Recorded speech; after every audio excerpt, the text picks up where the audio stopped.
Imagine you're walking alone on a street in London in the 1880s. It's night, it's spooky, and you get killed. Want to know by who? Well, you'll never know. Because you got killed by Jack the Ripper. Jack was the first serial killer to really be popular in the news, confirmed to murder and brutally mutilate 5 women, but could have possibly been many more. And the craziest part about all of this is even today, 140 years later, no one ever found out the identity behind Jack the Ripper. So today, we're gonna go to the locations of the 5 official murders, go through the clues, suspects, and talk to an expert about a new lead he has, all to possibly figure out who was behind Jack the Ripper. My name's Mick Priestley, and I'm the author of Jack the Ripper, One Autumn in Whitechapel, which is an extremely in-depth account of the Jack the Ripper case. I'm excited. I want to wait till later, but I'm really excited to ask who you think the man was. It's a guy that nobody's ever suggested before. Oh, wow. All right, so we're gonna just start by going to the locations where the murders happened and kind of going through the story that way. Sounds good. Let's do it. One thing I want to do before we get into that is I want to break down the scenery of what London looked like in the 1880s. So this is all took place in the area of Whitechapel, London, where we are right now. This area in the 1880s was like miserable. London went from 1 million people to 5 million people in a short span of time. So in this area, there were 30,000 people lived in 3 squared miles. Everyone was extremely poor. Yeah, I guess you couldn't go on TikTok Live and make money, huh? Yeah, there was no Spider-Man ice cream, yummy. They basically had places you could like live at that like your bed, it was just a rope. It was for like drunk people, and they would like lean over the rope and sleep like this, like the Fent pose. The Fent pose kind of. And that's where the phrase hangover comes from. So that was just like what the poor people would be buying. So they would be inside at least. Because if you were outside, it was like, it was chilly. It's quite brisk out this evening, Nad. And then comes a murderer. This all started August 31st, 1888, when the body of Mary Ann Nichols was found on Bucks Row, or today, Deward Street. Who had last been seen leaving a pub on the corner of Brick Lane. She was then seen making her way out onto Whitechapel High Street at about 2:30 in the morning. She was then found dead about an hour and 10 minutes later. She was found originally by a guy called Charles Cross. He was actually making his way up the street, heading this way. He noticed something lying exactly where we're standing, but it was that dark, so it was a very poorly lit area of the street. The fact that he was on the other side of the road and didn't realise it was a woman, he thought it was a rolled up sheet or something. He then heard footsteps coming from behind him. It was a guy called Robert Paul. He said, "Hey mate, look, her legs were wide apart, her clothes were pulled up." He said he thinks she's still breathing, and then went, "Well, I've got to get to work.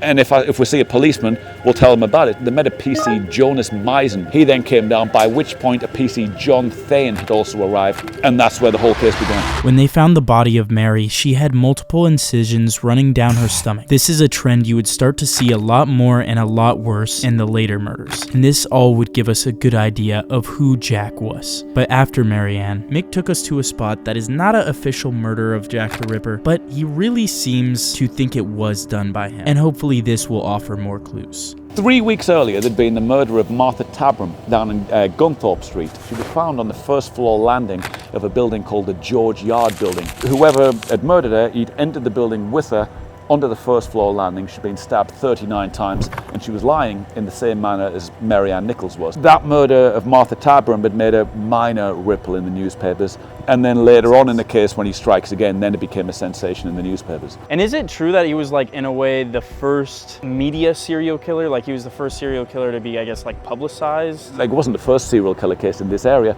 but it was far and away the most notorious, with what you would sort of see as like a modern tabloid press following it. This is a random kind of off-topic question, but this is our first time in London. Do people get shanked a lot here? Is that real? People say, I mean, you do have that, but it tends to be like gang stuff. Okay. So they don't have the guns. So we're chilling. We're not gonna get shanked. I'm absolutely fine. Just 8 days later, on September 8th, 1888, a resident on Hanbury Street stumbled across the body of Annie Chapman, the second official murder. This side, they levelled it in 1970 to make way for the there's a Truman Brewery market behind here. But if you've been here in 1888, number 29 used to stand right here, and it was in the yard of number 29 that the murder took place. He said the most interesting murder to him was, I think, the second one, because he said it was like done when it was almost daylight. At that time of the morning, the sun was coming up. There were 17 people lived in the house in 8 different rooms. But whoever the killer was, he's gone in through the front door with Annie Chapman, through into the backyard, and that's where the murder took place. She was found lying on her back with her head to the side, one hand across her chest, but her intestines had been pulled from inside her and were actually lying across her right shoulder. Small parts of her abdomen had actually been cut from inside her. Her legs were wide apart like Mary Ann Nichols. Her clothes were pulled up chest high like Mary Ann Nichols. Her throat had been cut violently, and he must have been there, according to doctor's reports, for 5 or 10 minutes to inflict those sort of injuries, with the sun coming up, in full danger of anybody coming out. Already here you can see that it was pretty obvious to tell which murders in Whitechapel were done by Jack because of these terrible ways that he would mutilate the bodies. It's like mixed opinion on if he knew what he was doing by cutting out the organs and stuff, or if he kind of just was like pulling it out. I think you would have to have some knowledge, but maybe, I don't know. The police at the time never said that he had any sort of medical training, and the police doctor had said that he didn't possess the skill of a butcher or a horse slaughterer. It was the police's opinion that absolutely anybody could have done it. And this night would be very interesting because it was the only time that Jack killed 2 people in the same night, called the double event. 22 days later, and just a few minutes walk away, the third confirmed murder took place, where the body of Elizabeth Stride was found on September 30th, 1888. Pretty much exactly where these gates open, into a place called Dutfield's Yard. 9 feet behind the gates, lying right here in what was Dutfield's Yard, is where Elizabeth Stride was discovered at about 1:01. She was found by a guy called Louis Deemschutz. He came down here, he was pulling into the yard with a pony and cart, and when he got into here, he found the pony stopped, shied to the left. He couldn't see the body, they just noticed that the horse like kind of freaked out, so he lit a match and he had to get like right next to the body. In the brief moment of light he had, he saw that there was a woman lying on the floor. Think of how dark that has to be. Oh, yeah. You have to light a match, like, I light a match and I'm like, oh my gosh, it's Ethan. Yeah, it was on black, you can't see me. Okay, that was not the point I was trying to make. Are y'all filming a movie? Yeah, we're trying to find Jack the Ripper, dude. Have you seen him? Trying to put Jack Doherty? Yeah. Who's scarier, Jack the Ripper or Jack Doherty? He went into the side door of the club, which was the kitchen door here, went inside and said, there's somebody outside in the yard, we need to check it out. They came out with a lantern lamp, and found her lying here 9 feet behind the gates. Like Annie Chapman, she had one hand placed across her chest, her head was to the side, her eyes were wide open, smeared the blood from a throat injury across her hand and her forearm. Sometimes people think she wasn't mutilated because him with his pony and cart had disturbed her and he hid behind the gate or something. I think he's done it as quickly as he could, impulsively, and then taken off running. And I think he probably went that way and around that corner. Otherwise, there were a number of witnesses in the street you'd have had to somehow miss if he went that way. The guys that ran to the top of the street where they found a PC Henry Lamb. PC Lamb came down into the yard, sealed the place off, nobody was leaving, nobody was coming in. Wasn't there a letter about like, how he said he was gonna chop off the ear and give it to the police? Was that confirmed real, or? What you're talking about is a letter called the Dear Boss letter. Basically, these letters believed to be sent by Jack, and they talked about what he was gonna do with the next victim. And the most important part is they were always signed Jack the Ripper, which is actually how he got his name. However, the killer had actually severed the bottom part, one of her earlobes. So some people say, you see, there it is. But the letter said, I will clip the lady's ears off and send to police from the next job I do. At that one in Mitre Square, he didn't clip her ears off. He seems to have removed the bottom part, but didn't take it with him. So the first school of thought is, oh yeah, the killer wrote it. It's totally legit. The second school of thought is that it was a guy called Thomas Bulling. And Thomas Bulling was the boss of the newspaper agency. The letter was addressed to the boss at the Central News Office. He's the guy that went, hey, look at this letter I've got. So he was trying to just like get his newspaper I think he was. viral. Man, we gotta use tactics like that to get more views. I have seen another letter written by Thomas Bulling talking about something completely different, and the handwriting looks amazingly similar. I'm convinced it's him. So because these letters weren't likely actually from the real murder, this shows us that Jack didn't really care about the media attention, which would be really important for figuring out the identity of Jack the Ripper, but there were still more clues to look into. And this isn't the only weird thing to come from this night. After Jack murders and only slightly mutilates Elizabeth, which is uncommon, it seemed like that didn't satisfy him, because that very same night and just 2 miles away, the fourth confirmed murder of Catherine Eddowes took place. roughly a 12-minute walk from the scene in Berners Street in Dutfield's Yard. This is Mitre Square. It's kind of crazy that they have like schools now at a lot of these places. The school was here at the time. I feel like I would be terrified as a kid. Someone tells you, hey, there was Jack the Ripper was here. Yeah, I feel like they well, all tell each other that, but in their like little UK accent. Hey, bruv, did you know Jack the Ripper was here? And he kills people. This is where we would get a big clue to who Jack was, because 3 men were standing outside at the time and actually saw Catherine Eddowes with a man right before she was murdered. The lady described him as being a white guy in his late 20s. He had a small grey flat cap with a peak. He had a small fair moustache, a fair complexion, it was said, a red neckerchief around his neck, and a pepper and salt jacket on. About 9 minutes after that, according to PC Watkins' estimations, he said he came back along Mitre Street. He came up into the square and this time found the appallingly mutilated body of Catherine Eddowes lying right here in the corner, exactly where we're standing. And if you think getting seen by 3 men was a big slip up by Jack, he was about to make an even bigger slip up. She was lying on her back with both hands by her sides. Her head had been turned to the left, legs wide apart, clothes pulled up. Her intestines had actually been pulled off and were pulled out and were placed across her right shoulder. A 2.5-foot section of a colon had been removed from inside her and was lying here on the ground between the left arm and the body. There were a number of stab and slash injuries to her face. Her left kidney was missing, a womb was missing, half of an apron she'd been wearing had been cut away. It seems that the killer must have wrapped her organs in it to take them with him. The missing part of her apron was actually found here by a PC Alfred Long. It's the only point in the entire case that the killer left a clue with his own hand for everybody to find, and nobody disputes that. It absolutely was the missing part of her apron that was missing from Mitre Square. What was the motive like behind that? I think he might possibly have not wished to be seen carrying a blood-stained packet of organs if he's going to pass one of these high streets. Do you know much about the reasoning for why he was taking these organs, why he was mutilating the bodies the way he was? In a modern case, they would say he's a sexually motivated serial killer. He's killing all women. All of the parts he's stabbing are parts he might like, sort of in between her thighs, in between her legs, putting himself in great danger to do this, and yet he feels compelled to stay at the scene to act this out. And this implies it's very important to him to do this to get his full sexual gratification out of his crime scene. He didn't just wake up this morning out of nowhere and think, that's it, I'm going murdering. Yeah. He would spend years. It's something he's seen, heard, or read about influences him, and it sits in his brain, and he's just thinking about it, fantasizing about it, perving over it, rehearsing in his head the things that he'd like to do. So the fact that the murders then end and you don't see any more of that really would imply he did eventually disappear. Do we know anything about the disappearance or like why he disappeared? So imagine he lives by himself at the time of the murders, but then the landlord kicks him up and he's got to come move in with all of us. He's not going to be able to stay out middle of the night and come home with gore and body parts. That's crazy looking to all think suspicious. that's like what would stop one of the victims. And then the 5th and final confirmed murder, and the most brutal by far, took place on November 9th, 1888. A guy called Thomas Boyer arrived at Mary Kelly's door to collect the rent money. He went down, banged on the door, no answer, tried the door, it was locked. He went round to the side to where there was a broken window pane. He put his hand through the window, there was a coat on the other side that was acting as a curtain, pulled that back and looking on into the room, saw the horribly mutilated body of Mary Kelly lying on the bed inside. So this one was by far the most violent of the Jack the Ripper murders. Police believed he must have been there for at least 2 hours, whereas he's maybe spending 5 minutes of these scenes in the street. At this particular crime scene, we kind of see similar things to what we'd seen before, but to a much worse extent. She was lying on her back with her legs wide apart, one hand across the chest, head to the side, eyes wide open. Her intestines had been pulled from inside her and were actually lying across her right shoulder. There were organs from inside her body arranged around her on the bed.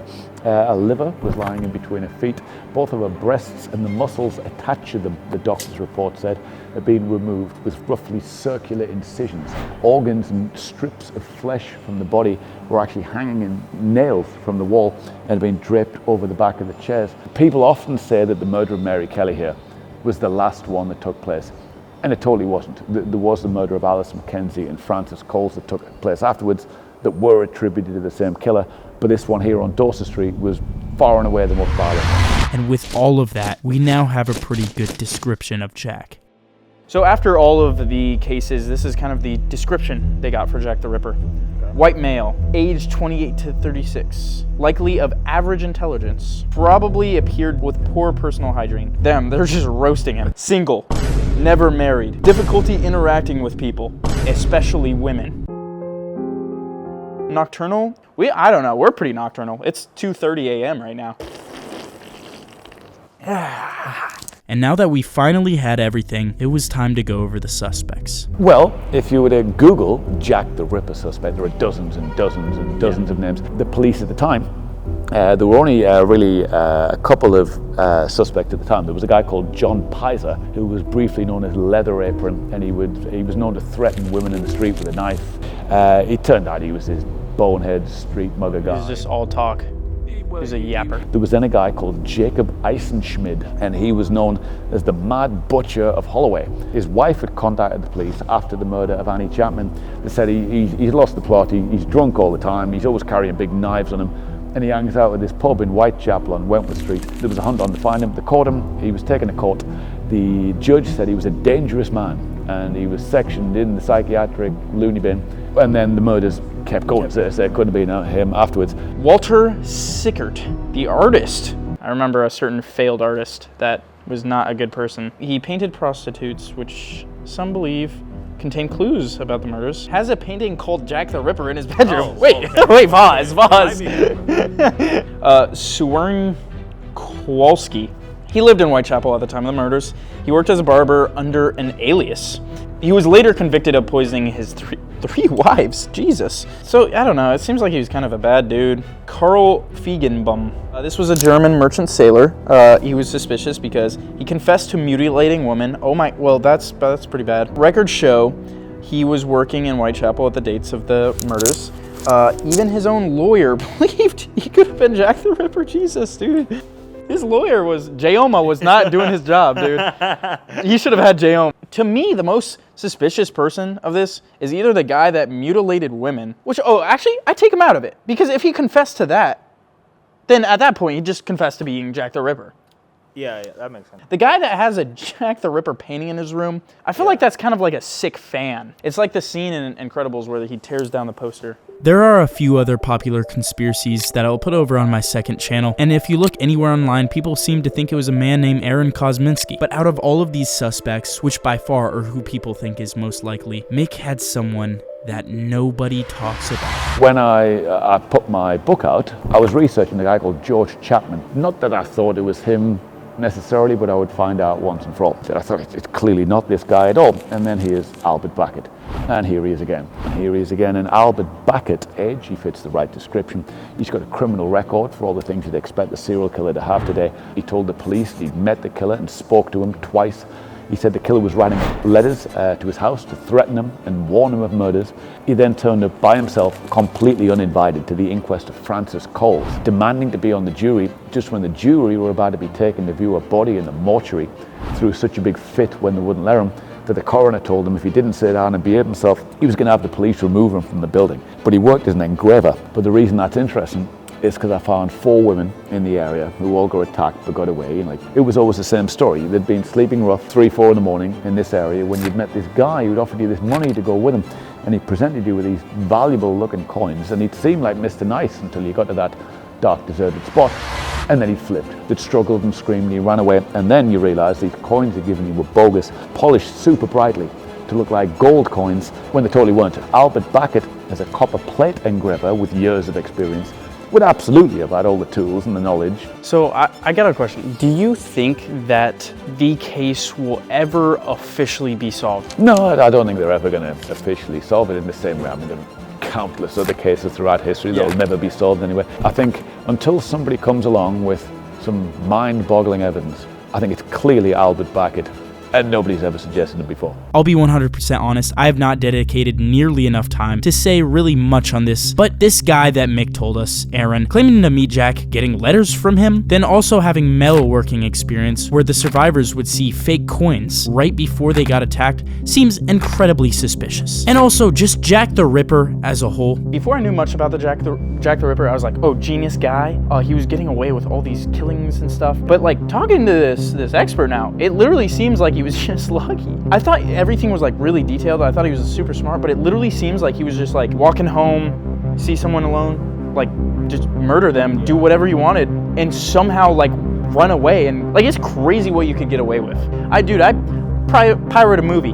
FBI's at my door, dude. I get illegal gems on Clash of Clans. FBI's on my door. I may be a little biased, but I think it was definitely him. But what do you guys think? And by the way, guys, please really go subscribe to Mick's channel. It is honestly amazing, and he carried this video. I am still trying to collab with the 2 biggest paranormal YouTubers, Sam and Colby. So please subscribe. I love making videos. I want to keep making videos. I love you guys. Thank you for supporting.